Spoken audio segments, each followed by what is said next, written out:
Wrap Show every Thursday from 3 to 4 p.m. right here on the Tan Talk Radio Network. This is the Tan Talk Radio Network.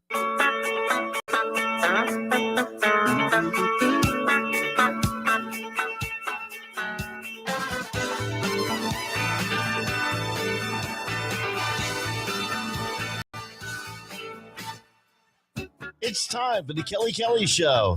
Kelly is an award-winning photographer and the owner of the website iloveclearwater.com. Doug is the author of 4 published books and a contributing editor for Florida Sportsman magazine. And now, here they are. Yes, indeed. Here we are. I still have a little bit of a hoarse voice. My vocal cords got blown out when I had a respiratory issue. But, it's gradually getting better. In any case. If you say so. If I say so. The prospect of being able to visit different places in the world is really, to me, the essence of living. Seeing other people's cultures, seeing the things that the tourists go to, of course, but maybe you have a friend there who dwells in the city. They can point you to the right direction. But anyhow, it's really refreshing. And we have on our show today 2 very, very interesting people who did just that. They left Clearwater, and we're going to talk about where they went and how they experienced it. Right. We have Amber Bryce. She's the Arts and Cultural Affairs Manager for Clearwater. And Stephanie Chill. She's the president of Clearwater Sister Cities, Inc. And we'll get into more about what that is. But welcome to the show. Thank you. And we will be talking about the city of Clearwater's trip to Nagano, Japan, which is our sister city, right? Yep. Or one of our sister cities. We now have another one.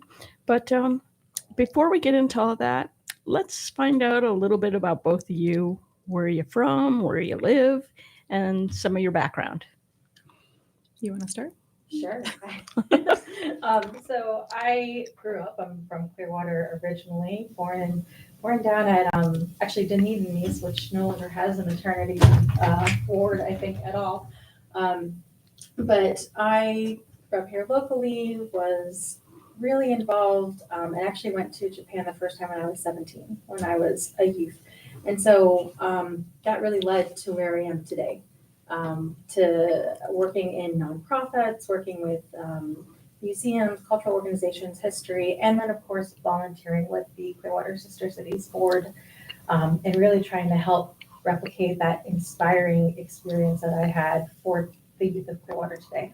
That's fantastic. Before we get into the nitty-gritty, what exactly is the Sister Cities program? Yeah. So briefly, I know we'll get into it a little bit more later on, but just briefly, Sister Cities is, it was founded by President Eisenhower back in the 50s as a way to encourage friendship between America and international cities all over the world. So I'm going to drop a quick question in there. Do say London, do they have sister cities around the world? Is it something that originated here, but now the world kind of picked up the ball? So in the U.S., you've got the headquarters for Sister Cities International. So it started as people-to-people initiative under the U.S. government, under President Eisenhower. I'm not sure if there's like an equivalent Sister Cities International in other countries, but certainly there are cities like London, like Nagano, like Ixmiquilpan, participating from all over the world because it is recognized as an international program. Okay. All right. So we kind of skipped over Amber, and I apologize for that. How about your background? So born and raised in Dunedin, third generation Dunediner. I went to Dunedin High School, all that. Went to University of Florida, and then I graduated college into a recession, so I couldn't get a full-time job. So my friend said, do you want to go to Thailand and teach English? Cool. So I moved to Thailand for a year. And then when I got back, I really wasn't done with my wanderlust yet. So I went to Japan and I lived there for 2 years teaching English as well. Fantastic. And then I came back here, and then I was on the Sister Cities Inc. board for about 10 years until I got this position, and then I had to step down from the board. So I'm very familiar with the board and the people on the board and with Stephanie. Okay. So, Okay. yeah, but I've been in this position about 3 years now. Okay. Now I want to make it clear that there's two separate organizations. You have, why don't you explain it better than I can? So, sister cities in general, like she was saying, there's a Sister Cities International, and we have to pay to be a membership of that. So Oh. only a city can be a member of Sister Cities International. So the city of Clearwater is a member of Sister Cities International. We have a Sister City Advisory Board, which is a city-run board. And then there is Sister Cities Inc., which they have changed their name now and dropped the Inc. It's still legally there. Okay. Okay. But they're the nonprofit arm of the sister cities within Clearwater. So they're not a city-run board. What do they do? So we are entirely a volunteer-run organization, which we were founded in '97 in kind of anticipation of the Olympics in Nagano in 1998. There were a lot of people who had been involved with the sister city relationship from '59 up until the '90s who wanted to participate, give back, be involved with such really a landmark occasion for our sister city to be hosting the Olympics. Yeah. And Clearwater actually ended up hosting a pavilion at the Olympics to encourage people to come visit Clearwater. And a lot of that was operated through the nonprofit as far as kind of getting volunteers, getting contractors to help establish some of that fabrication. A lot of that ended up being put together through the nonprofit. After the Olympics, a lot of the members that we have wanted to stay on, keep the organization going as a way to provide more hospitality when we have guests come from Nagano. A lot of our members are former teachers who went on an exchange or hosted students or teachers when they came over, students who have participated, or people who have lived overseas and had the experience of being welcomed into a foreign culture. And so our organization is really a passion-driven membership of people who want to provide the best of Clearwater to our visitors when they come here. Okay. And I know that you have 8th graders, is it, that visit Nagano? Is it We 8th? do, so we run the middle school exchange program. Okay. So there's a high school that's run through the city. That was established first. And then in the early 2000s, we established the middle school program. There Okay. was some restrictions on travel. There was a lot that happened after 9/11 that just kind of, travel decreased. But some of our teachers who were on the board actually had some grants in order to provide some programming. And one of them was to take students on a film project. And they went to Nagano since we already had a relationship established. And since 2001, barring the pandemic, we've run every year having the middle schoolers go to Nagano and having, when they come here, it's also run by the city, but we help host parties and help find homestay families when the Nagano students come here. Okay. See, I wasn't aware that the high schoolers were separate and run by the city. Yes. But when you have them come over, aren't you always like looking for host families for them to stay? Always. Yes. Always. Okay. Yes. So I So- just wanted to throw that in there. Okay. Yes. And if you're interested, you can apply on myclearwater.com/sister cities to be a host family. Very Perfect. good. Very Okay. good. That must be fascinating. It really must. Let me inject one thing. The cities board, Sister Cities board, is composed of, I think, 5 or 6 people. I think it's- Until recently, I was chair of it, but I passed the gavel, which I think everyone should do every year or so. Mhm. And I was born in Japan. I was born at an air base in Fukuoka, Japan. I have to be careful when I say that. And the air base is pretty extensive. And my father was stationed there for a while. And of course, the family goes where whoever the breadwinner is. Mhm. So it's great. Anyway, I think what you're doing, I really wanted to go, but circumstances didn't make it worthwhile. Yeah. So we're going to hear all about this trip. Yep. And it was kind of packed schedule, right? So what all did you see and do? So our first, well, I guess we spent about 3.5 days, 4 days in Nagano. And yeah, they packed our schedule. So the first thing we did, oh man, I don't even remember the first day. It's been a whirlwind. It's easier to travel in Japan because you have the Shinkansen. The- But we arrived. The bullet train. Yeah, we were at the bullet train. We arrived in the evening, so we stayed overnight at a In hotel, Tokyo. and then got on the one of the early morning Shinkansens to get up to Nagano, which was about 2.5 hour, 3 hour ride. It's Wow. it's a fast train. It was but pretty quick. You're still taking a few hours to get there. So, Wow. so by the time we got there, we had maybe half a day left. It was and mid-afternoon. Yeah, the first thing we did was the miso factory. Right. So, and I will just say, when we got off the train station, they were amazing. There was people holding up signs and Oh, clapping really? for us and holding up Oh. American flags, and Wow. That makes On- you feel good. it was awesome. And the screen at the train station even said like, "Welcome to Nagano, citizens of Clearwater," and all this stuff. And then they had a photographer there taking pictures with us. They had an American flag. So they just made us feel Awesome. really, really welcome. Nice touch. Yeah, it was awesome. And So, then I saw the photos that Mhm. Sister Cities posted and the council people posted. You mean somewhere out there I can see more photos from Japan? yes, there's a lot of photos. We can only put so many online because but, otherwise it would be Japan, hundreds. Nagano post photos as well. I think we can just give them to you if you ask. I mean, Okay, there's so okay. many copies of the same photo, you know what I mean, Gotcha, the same gotcha. picture. All right. But yes, we went to the miso factory first. So Murakami, which is a huge miso producer, is actually stationed and based in Nagano. Okay. So we And learned. We've done programming with them before. So Mhm. they've come on delegations in the past. And when we've had festivals, we've actually given out samples of that particular miso soup. Mhm. And they also have a factory. I just learned this on the trip, but they're in Orlando. So it really opens up some opportunities for us to strengthen Wow. that partnership here in Florida. That's a nice. So we got to break. see their factory, and they even give us a little taste of everything and like learning about different types of miso. So it was very like educational as well. I didn't know there were different types. Okay. Good to know. Yeah, I didn't either. It was like a cheese tasting. Like Right. Ah. Like little bits of it. If you have too big of a spoonful, though, it's like really, really salty. So we Okay. learned that lesson the hard way. And then after that, what did we do? Oh, we had a a citizen dinner. So they brought us to an Italian restaurant of all things. But it my was gosh. very delicious. But they had a violinist play. They had, some people that had established relationships with some of the teachers and other people in the city. Basically, all the citizens were there, had been involved, either on a trip that they'd come here. Like the violinist had come on the last delegation and played for Oh. the council at council chambers.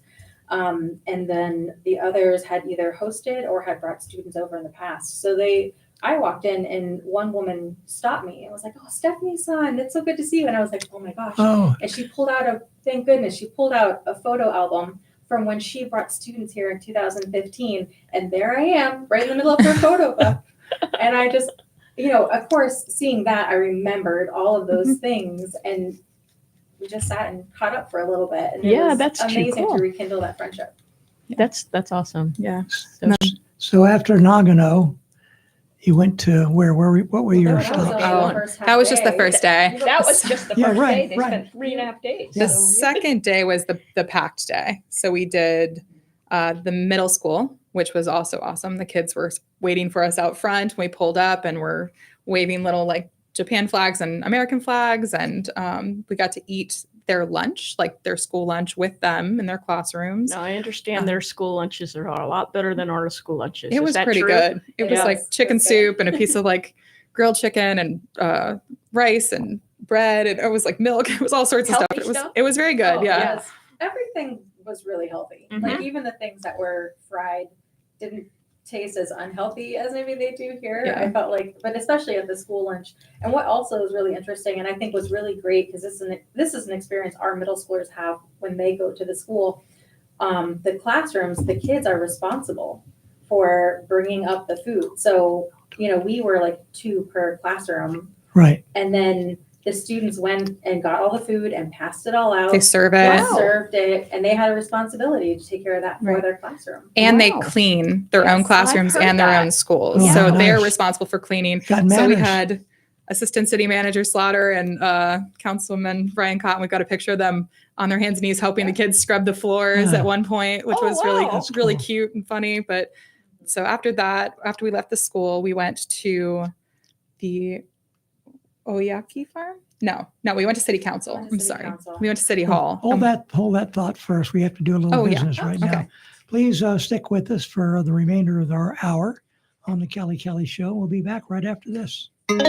This is the Tan Talk Radio Network. In 1955, the law firm now known as Perenick, Caulfield, Averill, and Noyes made a decision. Instead of taking whatever cases came through their doors, they decided to focus specifically on personal injury. 64 years later, the law firm is one of Clearwater's longest-running personal injury firms. Available 24 hours a day with offices in Clearwater and throughout Tampa Bay, they're ready to put decades of experience to work for you if you or a loved one has been injured in a car accident or injured due to someone's negligence or recklessness. If you feel overwhelmed, uncertain, or unsure about your next steps after being involved in an accident or after a loved one sustained serious injuries due to someone else's negligence, call Perinick, Caulfield, Averill, and Noyes at 727-796-8282 or online at usalaw.com. That's 727-796-8282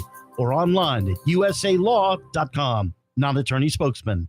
Shop the largest selection of Guy Harvey apparel, artwork, and gift items at GuyHarvey.com. From the world-renowned marine wildlife artist, the Guy Harvey online shop features the latest in performance apparel, classic Guy Harvey t-shirts, decor for every room in your home, exquisite ocean-inspired jewelry, and unique gift items, including custom merchandise not available anyplace else. Browse an extensive catalog of original Guy Harvey works of art and a full range of beautiful reproductions.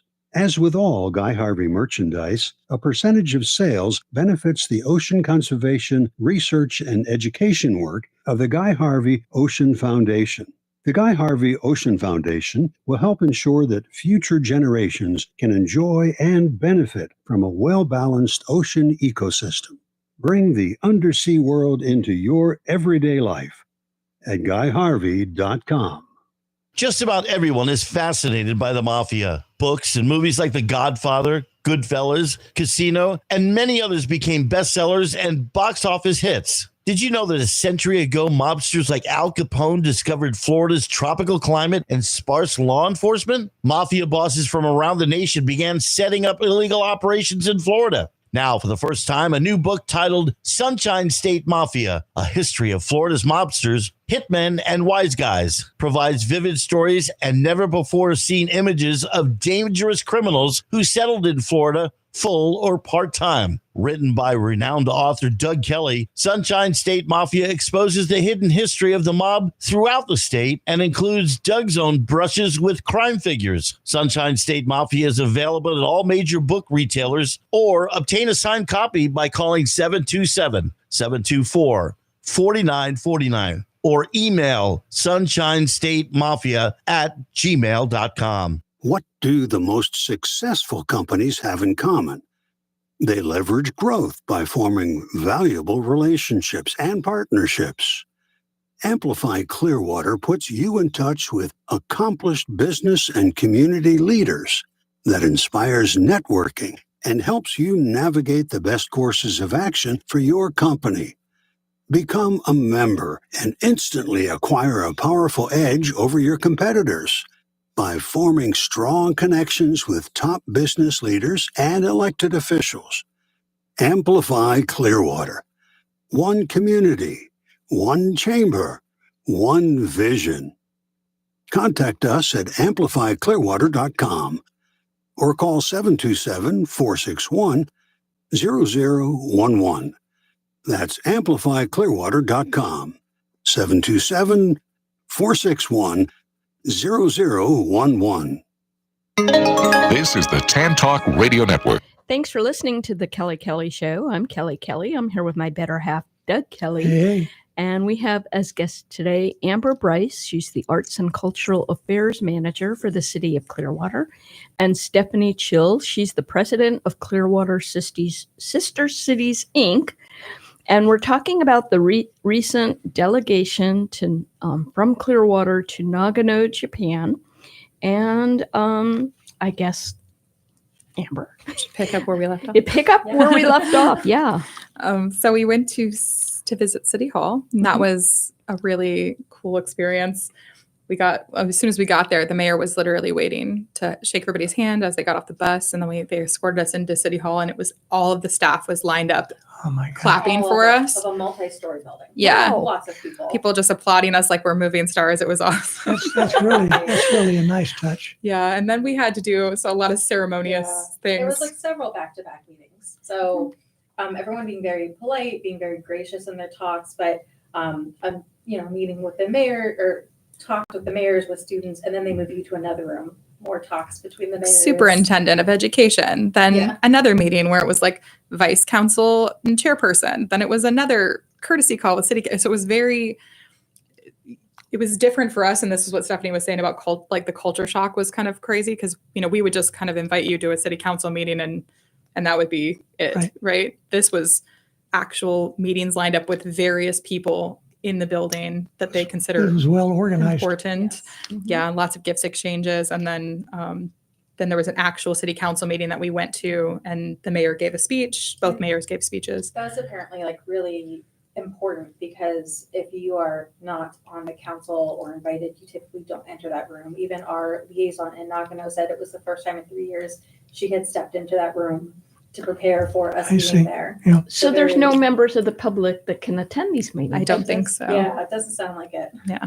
And I'm guessing it's not televised either, like Clearwater. Probably not. I don't think it was set up. No. Okay. Now, we're talking about Nagano, Yes. Yes. okay, which is a city, a vibrant city, I'm sure, in the northern part, right, of Japan. Northwest? It's Yeah. it's kind of like in the middle of Kind of in the in the center. more mountainous region. It's landlocked. So Yeah. compared to Then now over there they have prefectures Mhm. instead of counties. Right.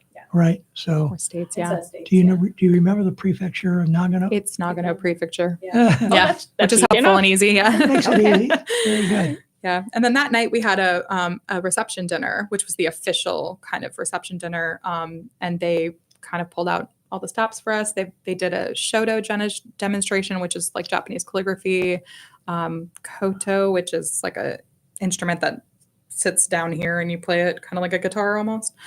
They had tea ceremony. They had a tempura demonstration. There was women in traditional kimono giving like the MCs.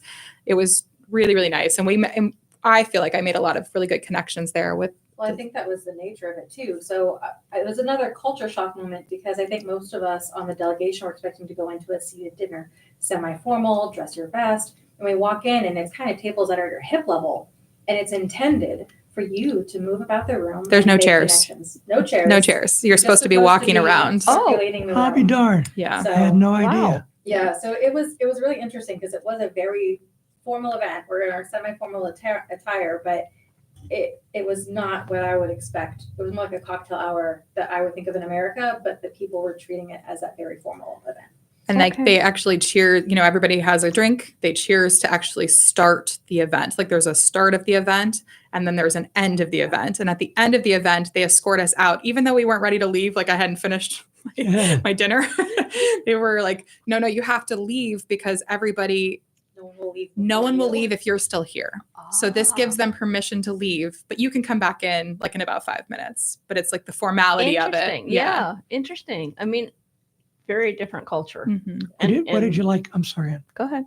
What did you like best in Nagano? Is there anything that sticks out? Some sort of a tourist So, site? I think maybe not a site per se, but something that really sticks with me.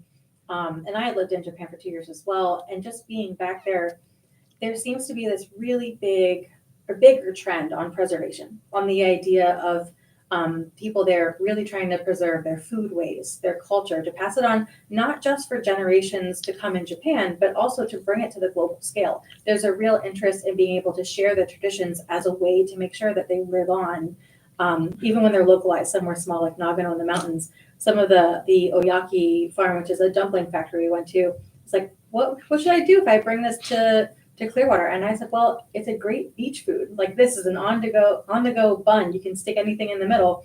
Like you could bring it to Clearwater and We said fill it with pumpkin spice and put it in Starbucks. And he was kind of like, oh, okay. And It's not bad. we're like, I guarantee it would sell. That's interesting. So I lost my train of thought there. sorry. Who Derailed went it. to on this trip? So it was myself, city manager, assistant city manager, Dan Slaughter, all of city council, the mayor and city council, except for Councilman Menino, and then the advisory board, the new chair, the vice chair, which is Stephanie, and then the Sister Cities Inc. select board members. Not all of the board went, but certain board members. And then plus ones were invited, but the city didn't fund their trip. Sure. And how many in total went? 21. Now that must have been tough on like when you had to navigate the bullet train, you all Yes. had to stick together. It was like herding cats. Yes. As Were you the Councilman herder? member Teixeira has said, yes. So there was a lot of that, especially I think the train was probably the most stressful because the train pulls in, the doors open, you have 2 minutes to get on, and that door closes and it's gone. So like that's it. And we all have our luggage and stuff. So it was like, okay, guys, like there's no time to just stop and put your stuff up. Just get your bodies on the train. We'll figure it all out. So that was a little bit stressful. And we did lose somebody at a subway at one point and had to wait for him to get off. So it was, an experience. I think it was a really great immersive experience It was. for staff and for council, especially for Clearwater, because we send high schoolers and middle schoolers to do this every year. Right. And they're experiencing what those kids are experiencing, what those kids have to navigate basically on their own with only one chaperone or two chaperones. I'm really grateful that some of the Sister Cities board was there because they are teachers who have chaperoned the trip. And so they were able to help with the tickets and say, we're going this way. This is our way in the station. Follow me. We had Have this ticket ready. Yeah. That's good. That really was it. I think it was very illuminating as to what that exchange actually entails. It is life-changing. It is a great experience. It's inspiring, but it is also very hard. There is so much coordinating in the travel. And I mean, 21 is much bigger. The student groups are either about 13 or high school would be about 6 or so, but it's the same process each time. Was there a language barrier? I mean, you can't read signs or you could read signs. Were the English? You could. So they actually have a lot in English letters, or they call it Romanji. So it's easy to translate, especially with Google Translate nowadays too. You can really just get hold along. it up. It was so much different when I lived there. It was basically just figuring it out as you go. But now you have an app on your phone. People were taking pictures and it literally translates it in real time for you, like That's signs amazing. and menus. Yeah, has changed travel for sure. Yes. Okay. Was there anything you wanted to add? Well, after Nagano, we I think we wanted to hit on talking about some of those meetings because we had some really, really great meetings, especially in Tokyo. So our economic development department was directed to try to set up some, economic development meetings for us. So shout out to Audra Aha who set those up. So the city council and city manager, not myself, went to a couple of different business meetings. So they met with Daiso, which I don't know if you guys are familiar with, is the Japanese dollar store. And they're actually That's so opening, nice. it's like really high end stuff for a dollar store. Really? But they're opening a store in Clearwater, actually. So Really? yeah, right That's next so to Dick's Sporting Goods and Countryside. They're Oh, yeah. opening in the fall. So we're really excited about that. We're going to do something for their grand opening. Is that September, October? They originally said September. I think it might be October though. I Okay. think they've pushed Well, it back I'm a little gonna- bit. I'm and gonna go then- to that. Yeah, so that one was a really cool meeting for them, and the fact that we're also getting a store here in Clearwater. Then they met with Daiwa House, who is a huge, like one of the largest Japanese home builders, and they've just acquired another home building company in Orlando, and they're looking to expand into the Tampa Bay area. So they've met with them, and then Stephanie and I were at the meeting with the Japanese External Trade Organization, and everybody went to the U.S. Embassy in Tokyo. So those were some really, really great meetings. I think we learned a lot. I think the biggest takeaway was that, personal relationships are super, super important to Japanese companies, Japanese business people, and even just a small little gesture of how can we help you, as the city of Clearwater, how can we help you get your business here? A gift, something really tiny can literally be the difference between them picking Clearwater over Tampa Really? or over Miami, something so small. So they take that way more seriously than most of the world as far as like personal relationships. It's funny. I was executive director of a nonprofit years ago, and we found out that when we were soliciting memberships, that if we here's the benefits. Okay, you'd get some people to join. If you tag a T-shirt to it, it was double. Imagine that just, just you wouldn't think that Small was gesture. Yeah, Small gesture, it Yeah, would for swing sure. her. And even the way you hand a business card, Right. both hands. Right. Yeah. And every gift. Yeah. Everything is done with intention. So even if you're exchanging gifts, it's oftentimes something that really doesn't even have maybe monetary value. Yeah. It's about the gesture of it, about the intention of you trying to care for them. And I think, like you're saying, that was the takeaway for me too with the meetings, especially in Tokyo. The idea that we were there to talk to the parent companies gives confidence to those branches that are here in the US to say, oh, Clearwater does want that business. They do want us to come to their location. And being able to establish that gives them confidence that on the local level, there's support. Doesn't matter what's happening globally, nationally. If they know that Clearwater is a supportive city, then they're much more likely to come check us out. Wow, that's awesome. Yeah. So I'm curious about the difficulty, or if you could call it that, of getting from Clearwater to Nagano. What flights did you have to take? yeah, was it direct? No. Did you sit in first class? Definitely not first class, unfortunately. We flew to Dallas, Tampa to Dallas. Dallas was direct to Okay. Haneda in Tokyo. Very good. So 20 years later, it's a much different flight. yeah, How fast is the bullet train?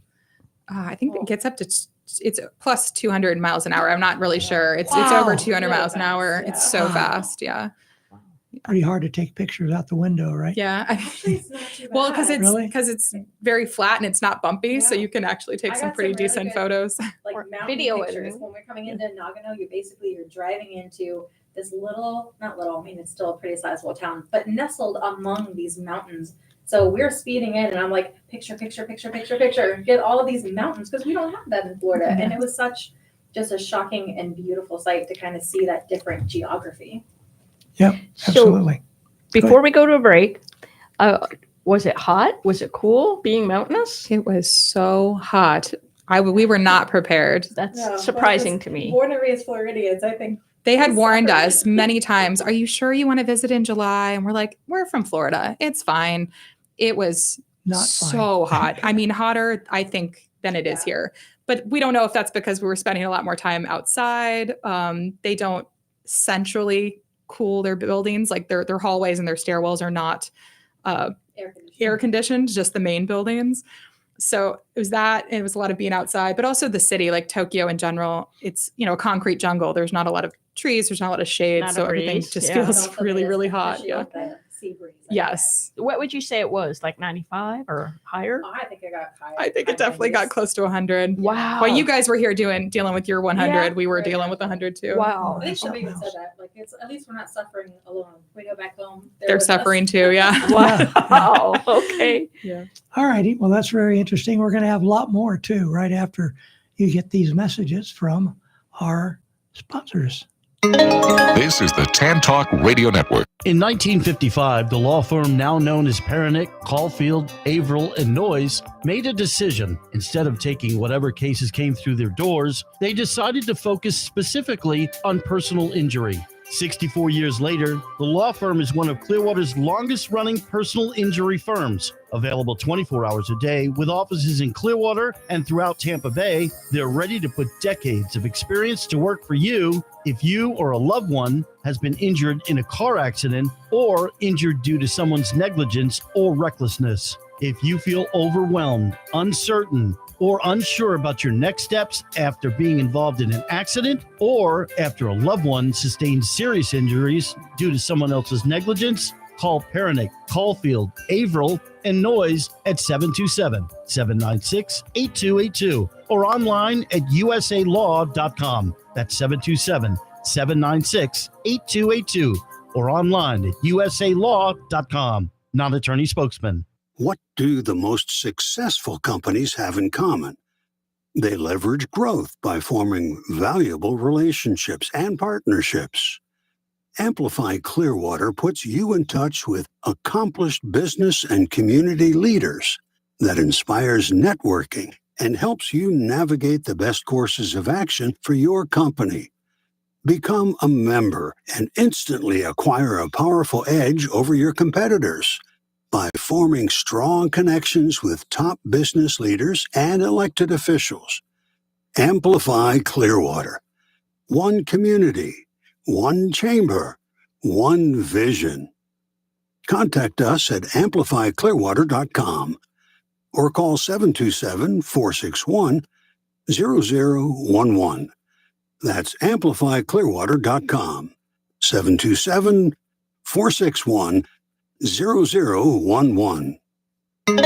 This is the Tan Talk Radio Network. Well, like it or not, we're back, and we've got a very interesting show. I always love it when we're talking with people who have experienced different things, different cultures, different foods, whiskey, you name it. Whiskey. Oh, yeah. Sometimes whiskeys or wines and what have you are intrinsic to certain locations. But why don't you reintroduce our guest? Okay. We were talking with Amber Bryce. She had to go. But now we're talking with Stephanie Chill. She's the president of Clearwater Sister Cities. Is there an Inc. or no? There is. You can say Inc. Because it is a 501c3? Yes. Yeah, we're a 501c3 nonprofit, almost 30 years old. That's coming up around the corner. But just, Inc. is such a technical thing. So as part of our recent rebranding, we just kind of colloquially dropped it. So it was a lot easier. A lot of nonprofits do have Inc. It's a legal requirement. Okay. So, but we were like, marketing wise, we're just going to Clearwater Sister Cities. That sounds like. And what benefits have there been derived by Nagano and Clearwater with this exchange? Why does the Sister City program even exist? Yeah. I don't know if you'd look at it in terms of benefits. I think certainly we have cultural enrichment here because of the long history. We are the second oldest Japanese sister city relationship in the state of Florida. We are second to Miami by 9 days. It drives me crazy. Darn it. Because the mayor actually originally came in 56. So there was this history of exchange before that. He was touring some cities, but ultimately chose Clearwater because of the friendliness of our people and a lot of what, I don't think we have it in writing exactly, but there's a lot that suggests that the mayors, tourist-driven economies. So we have the beach, we have all of that tourism coming here. And in Nagano, they have the mountains. And there is a lot of snow activities, a lot of winter activities. One of the reasons they were chosen for the Olympics in 98. Yes. So a lot of that cross-promotion of tourism, of that drive has happened. And another thing that struck with me when we're talking about how we went and met with the embassy at Tokyo, and our representatives there at the U.S. Embassy talked about how beneficial it is to have the student exchanges, because we think about that as a life-changing experience for the student. But when you track it, what you see are young children who become young adults who are globally minded leaders, who give back to their community, who come back, who take a role, who help promote business and bring things in because of that type of experience they had as a young person. I would love for us to go back and track that. And we actually on Saturday had our wrap-up party for the middle schoolers who came back from the trip this year. And one of the attendees was one of the very first middle school students who went in 2001. Wow. And he came back because he recently, I think, moved back to the area and is looking to get involved again. He works locally, and just the idea that we have this circle connection now, we can investigate it at a local level is just fascinating to me. 24 years ago. Mm-hmm. That's pretty amazing. I know. So that left a lasting impression. Yes, and this experience does, and it goes on to create, people who want to be really involved with their own community, because not that experience that they had abroad was, it was the building of community. And that's what a lot of the students kind of resonated with this year, that when you travel, you're building community with each other, but you're also building community with the friends that you have. And you want that to have a life and to grow over time. So it's a really beautiful sentiment, I think, to hear from kids who are so young. Yeah, for sure. Were there any attractions in Nagano? Yes. So I don't know if attractions is the right word, but there are certainly some very tourist destinations. You could say that they're sacred sites. I think most often in Japan, we would see them as sacred sites. They're temples, they're shrines, but they are essentially on some level also a tourism draw. Is there a difference between a temple and a shrine? There is, yes. Okay. So a shrine is typically Shinto, which is the indigenous religion of Japan. It's about the idea that divinity is in everything. And then temples are Buddhist most often. Interesting. And Japanese people will attend both. They both have importance in different rites. Some, like Shinto, usually you take your children to pray for their health and their growth, and you take them kind of like a christening at a very young age to be blessed. And then usually, I think weddings could be more Shinto, but you also see a lot of Western style weddings now. But funerary rites are typically Buddhist. So it's really interesting to see that. Yeah. And Nagano, the main temple, Zenkoji Temple, that everybody visits when they're there, is one of the oldest Buddhist temples in Japan. And I just learned this on this trip. Nagano is seen as a really unique city, even in Japan, because the city grew up around the temple, and it's often reversed. There's often an established city because of the port or trade or something there, or, daimyo's castle. But the temple was what made Nagano grow as a city.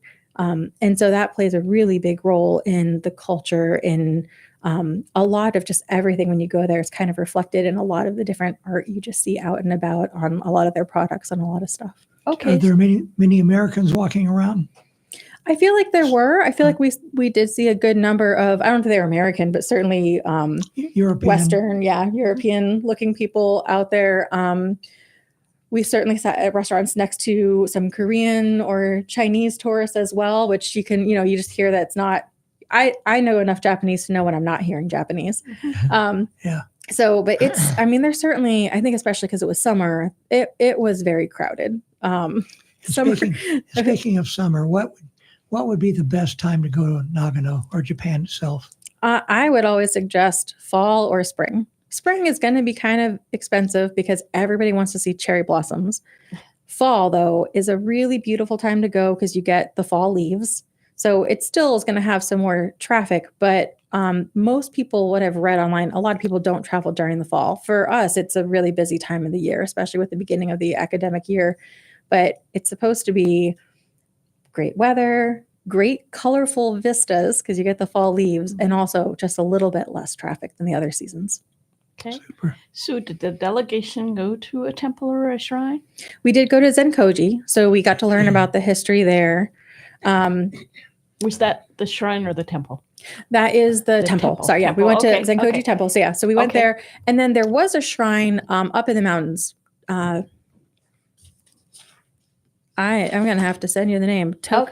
No worries. It was a shrine. It was a shrine. And it's, again, another really old shrine. For me, the area I lived in Japan originally was the countryside. And it was the place that for me was most nostalgic, walking through kind of just this wooded path up to the shrine. It also reminded me kind of Central Florida, a lot of just tall trees. And I did some nature camps out in Orlando, close to Wekiva Springs when I was a kid. And so there's this peacefulness about nature that always calls to me. And I really felt that there. But as you walk along this path, the trees are so old that as they have grown, they've twisted. And so as you look up, the bark spirals towards the sky. And it's just beautiful. And it's how can it be so amazing? Just the nature of it. That's for sure. Gil, Well, what would you say? I got stuck because I'm stuck on this. Can you post pictures of those trees? Yeah. Where can you see these pictures? So I'm sure that the city is going to post pictures. I'm sure they have already. We have posted, kind of like with our middle school trip, we tried to post on a regular basis while we were over there. But we're planning on putting together an album that will be available on Facebook. Probably also on our website, clearwatersistercities.org. We have a gallery page under one of the tabs. And so we will have an album there for the highlights. I think everybody took hundreds of pictures, but we'll try to keep it somewhat limited. So did you use your Japanese a lot? I used more than I thought I remembered. I was very proud of myself. So I didn't get a chance to practice a whole lot leading up to the trip. There was just a lot of work to be done, a lot of the organizing. And I ended up watching on the plane Barbie in Japanese because I'd seen the movie and it was straightforward enough that I'm like, I maybe will pick up some of the vocabulary or it'll come back to me. And I think it did help a little bit, but It was good. I did use a little bit of language, just, the niceties, the pleasantries. Our students talk about this too, how just saying arigato gozaimasu, thank you very much, is such an important phrase, and you use it multiple times a day because you just want to express the gratitude for even the shopkeeper's hospitality. Everybody seems so polite. They seem so nice and so intent on helping you or providing you with the best service possible, that you always, I feel like you always have this natural desire to just be like, thank you so much. That's one of their heritages. When my father was transferred to Japan soon after World War II, his job was to go about the whole country and gauge how Japanese felt about Americans, because there could be a lot of, hatred or problem. And it was just the opposite. He said they couldn't have been more nice, gracious, polite. So it's a cultural thing with them. They're just nice people. Yeah. There's certainly exceptions, everywhere, but I feel like you do see that more collectively over there. And I think that we can learn a lot from that. Like when I was 17 and I went to Japan, I like to tell the story every year for my birthday, for all of the grandchildren's birthday, my grandfather would send out a card with $2 in it, taped in there. Go get a candy. Oh. In the 80s, it didn't cost $2 anymore, but it was that sentiment of it. But he was a World War II vet. He had mostly been in, I think, North Africa and Italy, but it wasn't something we really talked about in depth. He didn't want to really talk about it. Didn't want to because And I know there were a lot of feelings about it. So when I was like, I'm going to Japan, I really didn't know what the reaction would be. And I got a early birthday card with a $25 check. Oh. And to me, that is just, it's 25 is not a lot, but for the fact that he thought to make that gesture for an international trip to a country like Japan that he had such a different experience with really impacted me to think, how people can change over time, how they can support the ambition of youth, the idea of growing and changing. And that has always stuck with me as such an important lesson from my grandfather. Yes, that's well said too. Very good. I just want to touch on, I think we asked on the break, but you gave and exchanged gifts. Yes. And they weren't necessarily expensive gifts, but what are some examples of what you gave to them over there? There's different levels of gifting. Okay. So first, as president, I worked with my board to arrange a board/citizen gift that we gave to the mayor on behalf of the citizens of Clearwater. And then Amber with the council also worked to provide a mayor-to-mayor gift and a city-to-city gift. Okay. And I forget exactly what they give. I thought that they had a higher level of engraved glasses and a second level of engraved glasses. So like one for the mayor, others for council. And then we also all had like small gifts for people that we met, mostly the staff. And then Clearwater Sister Cities, we put together a coin set. So we did a mint condition 1959 coin set and a 2024 mint condition set to represent, the years of our 65-year anniversary and put that together for them. That's awesome. Very good. Now, Did you have to go shifting through coins trying to find? Oh no, you can. Luckily, when you look at the U.S. Treasury, they create those mint sets so you can just buy them. Okay. So we did have to search a little bit more for 59, and they're not packaged as nicely as they are today because they're just in like little plastic sleeves. But we made a nice little box at a nice presentation, and then all the delegates were required to bring small gifts. So part of that is you have the city to city level, but you also have people walking up to you, giving you small stickers or tokens, and you want to be able to respond. So everybody bought about 10 to 15 small gifts that they could give. We also provided tote bags for all of the teachers at the middle school, and that was 75 teachers at that school. Oh, they would have loved it. Did it have Clearwater on it? It had Clearwater Sister Cities. It had a palm tree on it. It had the anniversary year. And when we walked in to have lunch with the students, the bag was like hanging right there on the teacher's desk. So I'm like, oh, they got it right when we're here. That's great. Yeah. So what did you get in return? So we received a water bottle. So they actually had a college student locally create this really pretty, not a logo, but just a scene. And there is an orange for the sun and Mount Fuji and a dolphin jumping out of the waves. Nice. And They have it's just- dolphins there. I think the dolphin was for us. Oh. Mount Fuji was for them, but then the orange and the dolphin. So it was Yeah. like a combination that they created on this cute little water bottle. And then the council provided pottery mugs that are made with a very traditional blue glaze that's really only found. That specific type of blue is found just in Nagano as far Oh. as the other glazes available in unique. Japan. That's nice. Very, very Yeah. nice.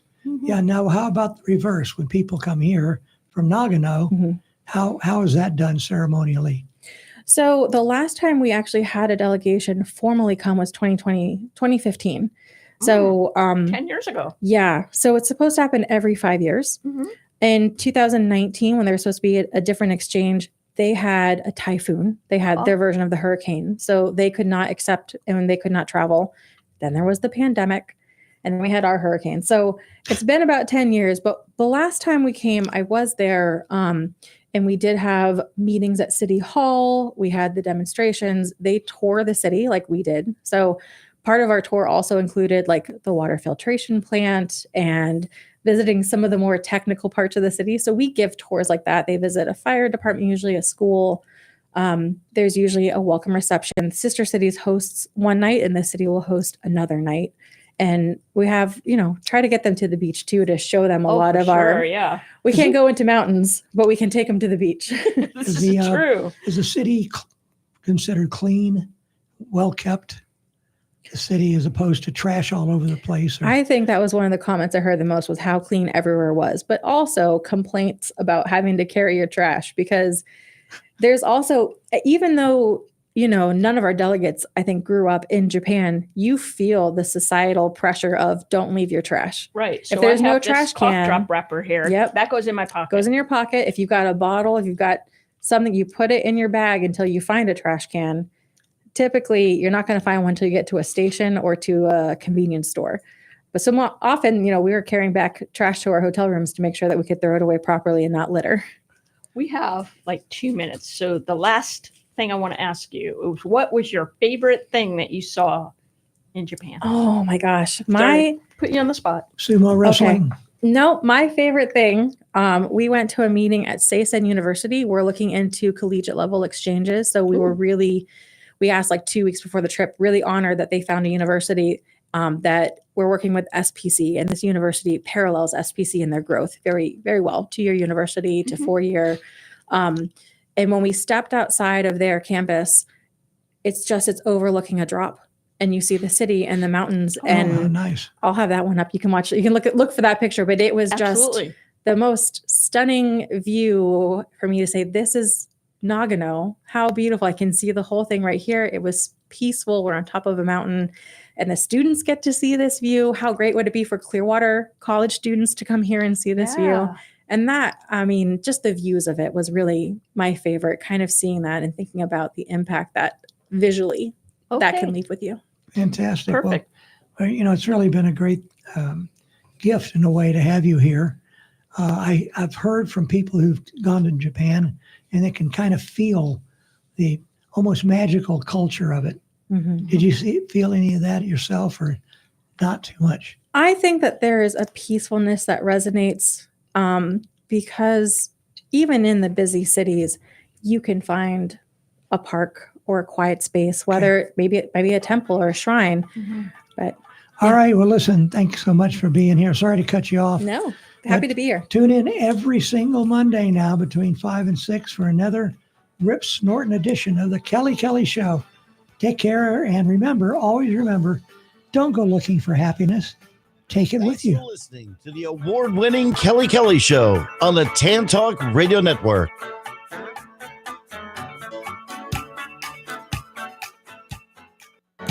WTAN, Clearwater, FM 106.1, WDCF, Dade City. FM 102.3. Listen.